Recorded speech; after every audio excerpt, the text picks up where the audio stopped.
Our scripture reading this morning is from the book of Daniel, chapter 7, verses 1 through 3 and 15 through 18. Visions of the four beasts.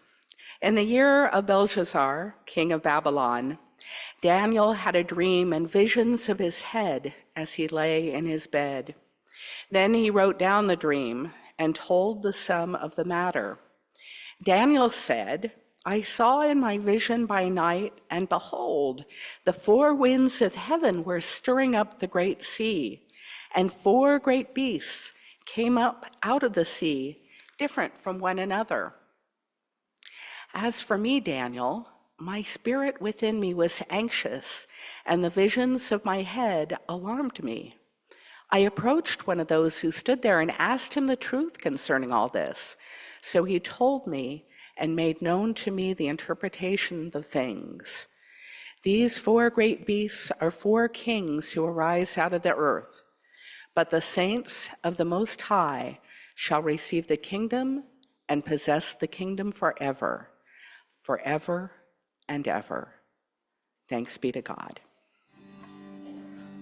This is a praise and worship song that originally was done over in the continent of Africa.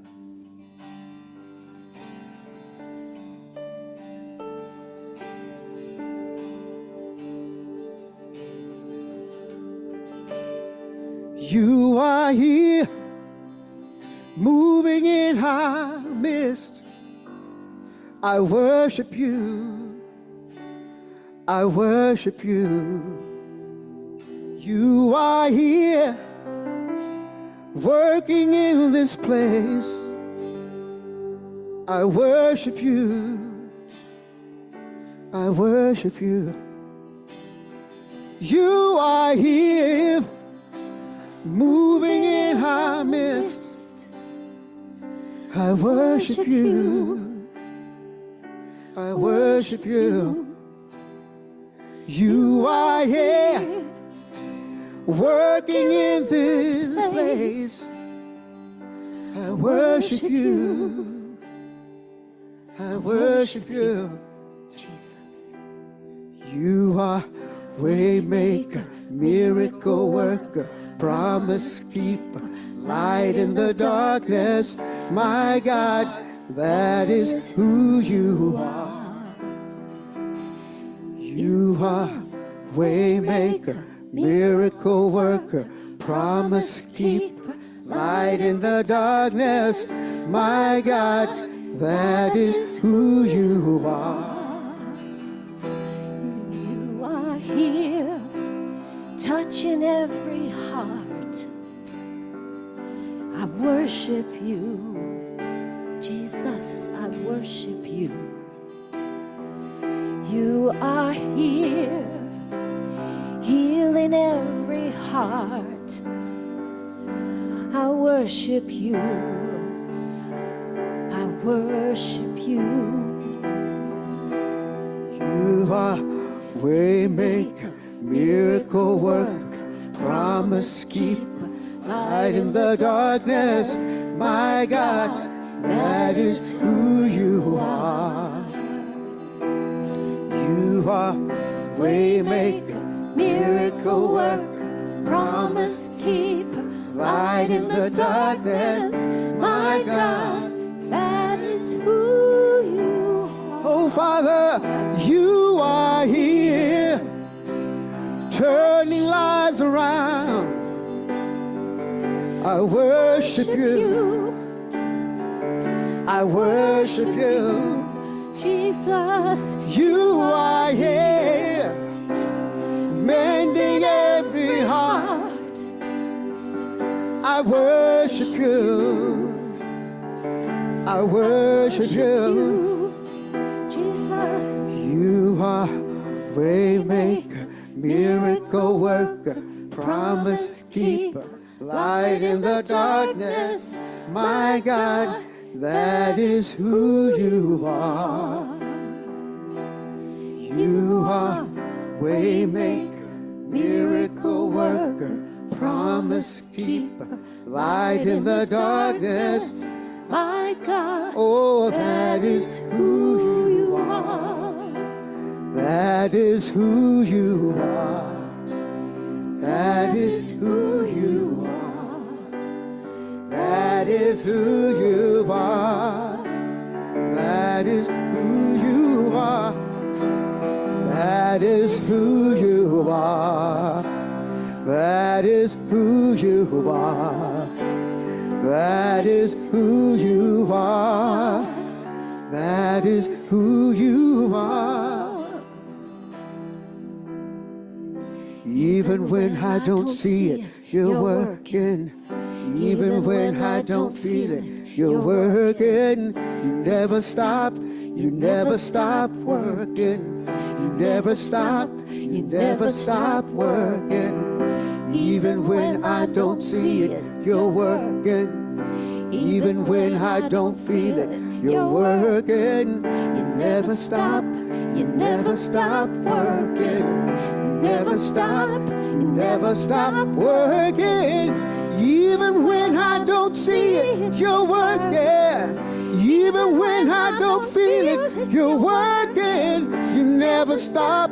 You never stop working. You never stop. You never stop. You are waymaker, miracle worker, promise keeper, light in the darkness. My God, that is who you are.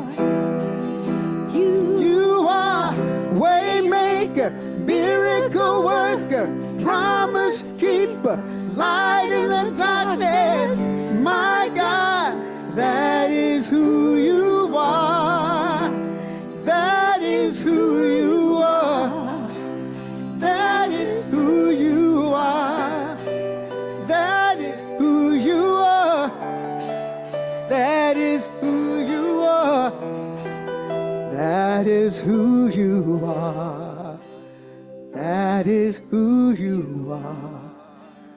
That is who you are. That is who you are.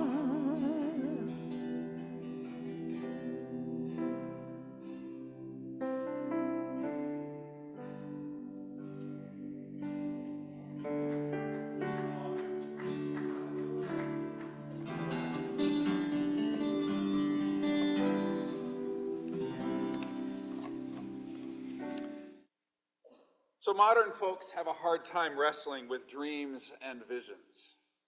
They are illogical, fantastic things which don't fit our usual categories of knowledge. Psychologists want to analyze them for what they might say about us. Neuroscientists want to find the chemical and electrical impulses that bring them to our consciousness. Most people just don't want to talk about them, at least not all of them, for fear of revealing too much about what really goes on in the deep in our heads. But sometimes people see visions and have dreams played out in various ways which change things for them. Most often, those significant dreams and visions come at really difficult times. When a person is racked by grief, dreams in which the person or time that they have lost appear can either bring renewed sadness or new comfort. When a person under the stress of arguments, of guilt, of uncertainty, visions of a new future can either challenge them with further stress or help them clarify their direction. When a person is working through trauma, a therapist might intentionally lead them through an exercise in visioning that can bring healing or at least clarity about feelings and events. And when whole communities and nations and races of people are facing difficulty, visions and dreams can inspire courage, hope, and change. All I have to do is say the words, "I have a dream today." And I think many people all over the world, especially those who suffer under systems of racism, can see the point. This week, as has been mentioned, the campaign season will finally be over. I suspect that even just mentioning the campaigns in this space might trigger some feelings for many people here. It's been grueling, hasn't it? I've been looking back on some old sermons from previous campaign seasons recently, sermons that I preached in the congregation I served in Savannah, Georgia. That is a place where there are a lot of very strong feelings on all sides of all issues. So I'm noticing how delicately I walked a line of reminding the folks there that Jesus is in charge without taking any sides in the controversies. These were times when Barack Obama, Mitt Romney, John McCain, even Sarah Palin were running in national elections. You remember Sarah Palin, don't you? Do you remember when she seemed like the most unlikely candidate in a national election? I read those old sermons and I thought, how quaint. We thought those campaign seasons were difficult. We had no idea how much worse it could get. Candidates are no longer just calling each other names. They are mocking and deriding and threatening and demeaning whole communities of American citizens. Snipers are aiming at candidates, and like so much of the gun violence in our nation right now, all that anyone does about it is point fingers to blame the other side. Atrocious wars are raging in other parts of the world, being fought with weapons that came from us, and candidates either seem helpless to do anything, or they seem to want to throw more gasoline on the raging fires. Real lives are at stake. Basic rights have been taken away, and there are people who are planning to vote or who have already voted for candidates who have every intention of taking even more rights away. We've learned in new ways the power of fear, as Pastor said, as a motivator for political action. It sends us down the most shadowy of paths in the long run, but in the short term, it is effective at getting otherwise kind people to vote for you. It is like we are in the middle of a collective trauma, the effects of which will be with us for years to come. Dreams and visions help us to see past our present circumstances. They set the rough times that we are going through into a bigger story. They remind us that what is happening now is not what will always happen. And for us as followers of Christ, they remind us of the truth that the end of the story is already known by our loving God because that story has been put into motion by God. No matter what is going on around us and what is happening to us, the future will be gloriously different than the present. That was what Daniel learned from his vision. I skipped over the part of the writing that describes the wild details of the vision, but I'd encourage you to read it on your own when you get home. It is every bit as fantastic and illogical as any dream you've ever had. There are great beasts like flying lions and devouring leopards and some other thing that with a talking horn coming out of its head. The details aren't as important as what they did for Daniel and his people. These visions helped them to make sense of what they had been through, conquered and pillaged by successive enemies, one after another, the Medes and the Persians and the Greeks and then the other Greeks. Each successive conqueror brought new atrocities, violence and death, restrictions and cruelty, even the defamation of their holy places, assault against their religious leaders, and punishment for living their faith. However, Daniel's vision didn't stop with the beasts. They also included a great and pure ancient one who sat on a throne of fire. As the dream unfolds, that ancient one put the beasts in their place and then raised up a human king who was given power and glory. His dominion is an everlasting dominion that shall not pass away, Daniel said, and his kingship is one that shall never be destroyed. Finally, he received reassurance from one of the folks in his vision who stood around that amazing throne of fire and attended the ancient one. Enemies will come and enemies will go.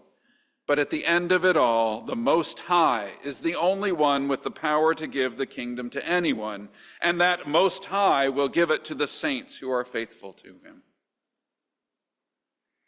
This vision calls to mind the fact that in the church, we're not just looking ahead to this Tuesday when the campaign season ends. We're also looking back, specifically to last Friday, when the church observed the ancient feast of All Saints. It's a day to celebrate and remember the holy people who have been faithful leaders and compassionate healers in their times. In our Reformed Protestant tradition, we don't venerate any individuals as more holy than others. We recognize that all of us have the possibility of being faithful and being compassionate and even participating in the work of miracles in big and small ways. So the Feast of All Saints invites us all to remember those individuals who have shown us holiness, famous figures who have led movements, who have stood up against injustice, but also people that we have known personally, family members, neighbors, friends, church folks, teachers, mentors, and role models. All Saints' Day reminds us of the saints that we've known who have been faithful to God. It reminds us of the ways that they have struggled through times when it felt like the enemies were coming from all around. Many of the people who have taught us the most about how to be faithful have struggled against the powers of their time, against fascism, against racial injustice, against oppressive norms about the roles and abilities of women, against their own poverty, and against the unfairness that they faced, against all kinds of unfairness, both in big things and in little everyday things. They went through all kinds of trouble and terror in their spirits and in their bodies, but they endured. And not only did they endure, but with the help of God, they triumphed, showing us not only how to face struggle, but also how to bring joy and appreciate beauty and love neighbors and care for ourselves. This dream of Daniel's speaks to us today, right here in the middle between the Feast of All Saints last Friday and the end of the campaign season on Tuesday. We also struggle against the oppressive powers of our time, and it sometimes feels like there are great beasts rising up to tear apart any progress that we make toward a better world for ourselves and our neighbors.